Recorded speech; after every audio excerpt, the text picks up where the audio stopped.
संजीव जी, जो आपसे भी ये जरा समझ लें, लेकिन शरद रेड्डी का मामला ऐसे आ गया कि वहां पे मनी ट्रेल भी है, नियत भी है, साफ साफ, और उसमें सबसे बड़ा यह है कि ईडी भी पार्टी है उस उगाही में। ईडी ने भी एक बिल्कुल एक्टिव पार्टनर की तरह जाके उगाही में काम किया है। जो वो 400, वो क्या होता है 423, वो जो 120 बी की वो नहीं है, षड्यंत्र बनाने में एक्टिव पार्टनर है वो, मतलब उस उगाही में।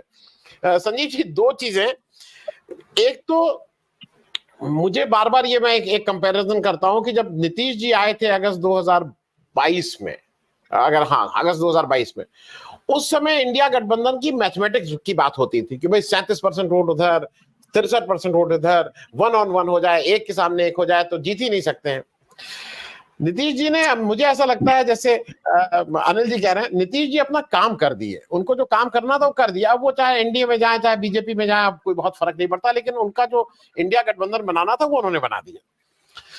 केजरीवाल जी की गिरफ्तारी, अब ये थोड़ी देर मान भी लें कि अगर ये कहीं से प्रायोजित है, लेकिन वो मैथमेटिक्स से केमिस्ट्री तक का फर्क, ये पहली बार मैं देख रहा हूं कि वहां के जो मतलब धुर विरोधी हैं भाई, संदीप दीक्षित, अरविंद सिंह लवली, ये सब उनकी प्रेस कॉन्फ्रेंस में आके बैठ रहे हैं।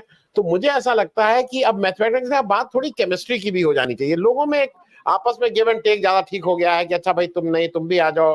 तृणमूल कांग्रेस वहां तो कुछ नहीं दे रही है, यूपी में आके सीट लड़ रही है, और वो ऐसा नहीं है, ललितेश्वर जिस तरह से छोड़ के गए थे वो कोई मतलब नहीं था, उनको अकोमोडेट किया जा रहा है।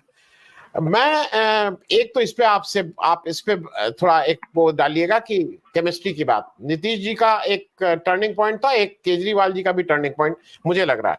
दूसरा ये बताइए, जो प्रेस कॉन्फ्रेंस को लेके हल्ला मचा है कि अपनी पत्नी से करा रहे हैं, अपनी पत्नी से करा, अरे भाई वहां जो इस समय का जैसा नियम बनाए हुए हैं उसमें चाहे संजय सिंह हो चाहे मनीष सिसोदिया हो, इनके घर परिवार को छोड़ के और कोई हफ्ते में एक दिन नहीं मिल सकता है, केवल घर परिवार का आदमी मिल सकता है, कोई दूसरा। और अरविंद केजरीवाल के साथ भी यही है कि उनके साथ वो केवल घर परिवार। तो अगर उनकी पत्नी आके प्रेस कॉन्फ्रेंस कर दे रही है तो क्या ये इतना बड़ा इशू है कि जिसपे बीजेपी हल्ला मचा रही है कि अपनी पत्नी, अरे मतलब, और वो कंपेयर बार बार राबड़ी देवी से करती हैं कि उन्होंने राबड़ी देवी के बना रहे हैं, राबड़ी देवी बना रहे हैं। मैं दोनों चीजों पे आपका एक वक्तव्य लूंगा। वो कहीं चीफ मिनिस्टर नहीं बनी है, अब जिस दिन चीफ मिनिस्टर बन जाएंगे उस दिन उस पर बात करेंगे, अभी उस संभावना पे क्यों बात करें। तो नीतीश जी का आना, केजरीवाल जी का जेल जाना, और इनकी पत्नी का प्रेस कॉन्फ्रेंस करना। संजीव जी। सर अब केमिस्ट्री नहीं मिलेगी तो कब मिलेगी? अब तो 20 दिन में चुनाव है, तो ये जरूर है कि कारण बन गया है और ये अच्छा कारण बना है। हम लोग जब भी केजरीवाल जी की बात करते हैं तो उसमें एक बात स्पष्ट होती है, अलग अलग भाषा में बात करते हैं लेकिन ये स्पष्ट होती है कि वो शातिर राजनेता है। और उनकी स्ट्रेटजी पर भी बात करते हैं तो उसमें शातिरता वाला 120 बी वाला एलिमेंट रहता है। मराठी में 120 बी को संगणमत बोलते हैं, वो षड्यंत्र से ज्यादा संगणमत, तो वो एलिमेंट रहता है। तो स्कूल एक ही है सर, लगभग इंडिया ये अगेंस्ट करप्ट से चले थे, वो यूथ फॉर इक्वालिटी या कुछ इससे चले थे। तो पूरी भाषा भंगिमा वो सब कुछ वहां से है। तो इस लिहाज से वो टिट फॉर टैट के लिए बहुत अनुकूल नेता है। तो इसीलिए बीजेपी फंसती है, बीजेपी को परेशानी होती है। तो ये सब तो वो करेगी यदि सुनीता केजरीवाल से ये करवा रहे हैं। बेसिक बात है कि एक संवैधानिक संकट तो जरूर खड़ा हो गया मेरे हिसाब से। अब आप लोग, मुझे थोड़ा वरिष्ठ लोग हैं, समझाएंगे कि जैसे ये तो दो जो ऑर्डर किया उन्होंने, प्रो पीपल ऑर्डर किया और जनता के बीच में अच्छा मैसेज जाएगा, उतना जनता नहीं सोचेगी। लेकिन एज ए मुख्यमंत्री कैसे फंक्शनिंग होगी? कल एक जगह जम्मू भाई थे, बड़ा अच्छा मुझे वो ध्यान गया। मैं भी तो कह रहा था कि कैसे चलेगा, सीएम कैसे चला सकता है वहां से, और खास करके तब जब सिर्फ पत्नी आपसे मिल रही है। लेकिन मुख्यमंत्री, एज ए मुख्यमंत्री फंक्शनिंग करने के लिए आपको कैबिनेट के जरिए निर्णय लेना होता है।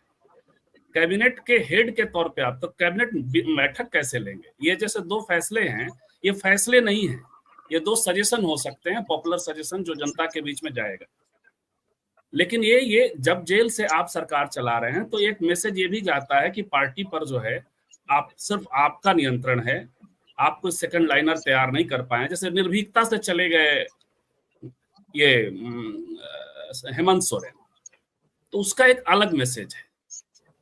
आप वहां से काम कर रहे हैं, टेक्निकली तो सब ठीक है, चीजें फंसी हुई हैं, बड़ा अच्छा लगता है, लेकिन मुझे लगता है कि ये संवैधानिक संकट का भी प्रसंग है, लोग जेल जाएंगे। और यहाँ से नेताओं को अब एक बात समझनी चाहिए, आगे चल करके वो तय करेंगे कि ईडी वगैरह के जो केसेज हैं वो ज्यादातर नेताओं के खिलाफ इस्तेमाल हो रहे हैं, सीबीआई जो है वो ज्यादातर नेताओं के खिलाफ इस्तेमाल कर रही है। तो ऐसे में इनके ऊपर यदि मुकदमे दर्ज होते हैं तमाम टेक्निकलिटी को पार करके भी, तब इनकी गिरफ्तारी पर रोक लगनी चाहिए। और ऐसे कई देशों में है, कम से कम इस मामले में भारत एक ऐसा, चूंकि संविधान सभा में इस पर डिस्कशन काफी हुआ था सर, कस्टडी को लेकर के, और उसमें एक राय बनी थी कि चूंकि भारत जो है मल्टीपल आइडेंटिटीज का समूह, समाज ऐसा है, ऊपर गरीबी और अमीरी ऐसी है, पावर का पोजीशन ऐसा है, तो सीधे आप मुकदमा होने के बाद, अपराधी तय होने के बाद यदि गिरफ्तारी वाली बात होगी तो वो एंटी गरीब जाएगा, जो हाशिए के लोग हैं उनके खिलाफ जाएगा।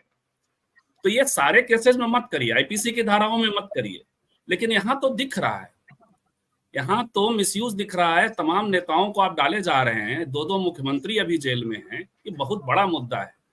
इसको जनता तक ये लोग कैसे ले जाते हैं, आगे करें अच्छी, ये मुझे लगता है ये बहुत जरूरी होगा, संवैधानिक तौर पर लोग इस पर विचार करें, लेकिन ये जनता के बीच में कैसे ले जाते हैं ये सवाल है। और 31 मार्च का जो प्रसंग है वो एक बहुत बड़ा मौका है, वहां से चीजें जनता तक जा सकती है। इसलिए मुझे लगता है कि आप सही कह रहे हैं, ये तो 2 चीजें लेके आए थे नीतीश जी, सीमेंट भी लेके आए थे और स्ट्रेटजी भी लेके आए थे, माने करनी भी लेके आए थे।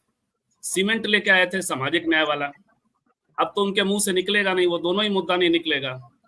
एक बड़ा अच्छा किया था उन्होंने कि आरक्षण बढ़ा दिया था और कहा था कि 9th शेड्यूल में डाल रहे हैं, अब बीजेपी रिस्पॉन्ड करे, तो वो वाला तो मुद्दा अभी सब तो खत्म हो गया। नीतीश जी जैसे ही चले गए, सीमेंट भी गया, करनी भी गया। तो आपने जो कहा नीतीश जी का आना जाना दोनों संपन्न हो गया, और इनका जेल में जाना निश्चित तौर पे ये करेगा ही। एक टिप्पणी मैं प्रकाश अंबेडकर जी के ऊपर करना चाहूंगा, और वो ये कि प्रकाश अंबेडकर जो कर रहे हैं, कल मुझे लगा कि रुक जाएंगे, क्योंकि 2-2 सीटें, पता चला कि तीनों ही 6 सीटें अनाउंस की जा रही है। तो मुझे बड़ा अच्छा लगा कि ये तो अब रुक जाएंगे, लेकिन वो नहीं रुक रहे। और शुरू से लग तो रहा था कि नहीं, तो आपके यहाँ भी कहते ही रहे कि रुकेंगे नहीं। वो रिपब्लिकन मूवमेंट को बहुत बड़ा धोखा दे रहे हैं। इतनी उदारता से सीट किसी एक फैक्शन को नहीं दिया गया है वहां, जितनी उदारता से उनको सीट दी गई है। उनके पास अवसर था सर, महाराष्ट्र में इंडिया गठबंधन के लिए जैसे बिहार में है, वैसे महाराष्ट्र में अच्छी हवा है लोगों में, और वहां बढ़िया चेक मिलेगा बीजेपी को, वैसे में इनकी सीटें निकल सकती थी। और एक अच्छा होता, रिपब्लिकन मूवमेंट के साथियों को जो भी सुनेंगे अभी और आगे भी, एक अच्छा मौका था कि कुछ लोग पहुंचते। 98 के बाद चार लोग उसी समय पहुंचे थे संसद में, उसके बाद नहीं पहुंचे, तो कम से कम लोग पहुंचते, वो खोया है उन्होंने सर।